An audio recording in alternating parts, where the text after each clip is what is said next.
पुनर्जन्म मानने वाले सनातन धर्मियों की यह जानने की इच्छा अक्सर पाई जाती है कि इस जन्म में तो हम मनुष्य हैं, लेकिन क्या अगले जन्म में हम पशु पक्षी कीट पतंगे या स्त्री हैं तो पुरुष और पुरुष हैं तो स्त्री बन सकते हैं? और अगर हाँ तो ये निश्चित कैसे होगा? आइए देखते हैं इस विषय पर आर्ष ग्रंथ क्या मार्गदर्शन करते हैं।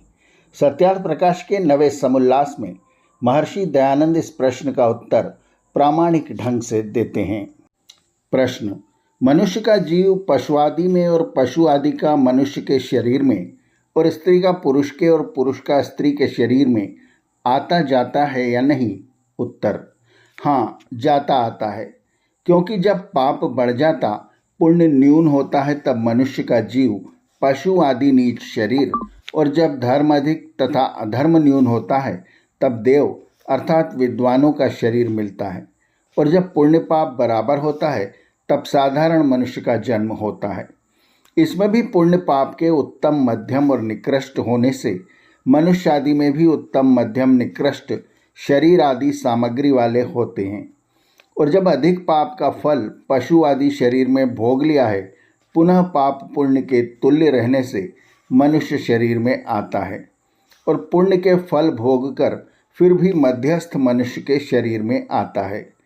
जब शरीर से निकलता है उसी का नाम मृत्यु, और शरीर के साथ संयोग होने का नाम जन्म है। जब शरीर छोड़ता तब यमालय अर्थात आकाशस्थ वायु में रहता है, क्योंकि यमेना वायुना वेद में लिखा है कि यम नाम वायु का है, गरुड़ पुराण का कल्पित यम नहीं। पश्चात धर्मराज अर्थात परमेश्वर उस जीव के पाप पुण्य अनुसार जन्म देता है। वह वायु अन्न जल अथवा शरीर के छिद्र द्वारा दूसरे के शरीर में ईश्वर की प्रेरणा से प्रविष्ट होता है, जो प्रविष्ट होकर क्रमशः वीर में जा गर्भ में स्थित होकर शरीर धारण कर बाहर आता है। जो स्त्री के शरीर धारण करने योग्य कर्म हो तो स्त्री, और पुरुष के शरीर धारण करने योग्य कर्म हो तो पुरुष के शरीर में प्रवेश करता है, और नपुंसक गर्भ की स्थिति के समय स्त्री पुरुष के शरीर से संबंध करके रजवीर के बराबर होने से होता है। इस प्रकार नाना प्रकार के जन्म मरण में तब तक जीव पड़ा रहता है जब तक कि वह उत्तम कर्मोपासना ज्ञान को करके मुक्ति को नहीं पाता, क्योंकि उत्तम कर्मादि करने से मनुष्यों में उत्तम जन्म और मुक्ति में महाकल्प पर्यंत जन्म मरण दुखों से रहित होकर आनंद में रहता है। स्पष्ट है कि हमारे कर्म ही यह सुनिश्चित करते हैं कि अगला हमारा जन्म किस प्रकार का होगा, पशु पक्षी कीट पतंगों का या मनुष्य का, स्त्री का या पुरुष का, और इनमें भी कितने श्रेष्ठ कर्म हम करते हैं जिससे श्रेष्ठ योनि वाला मनुष्य या स्त्री का शरीर हमें प्राप्त होता है।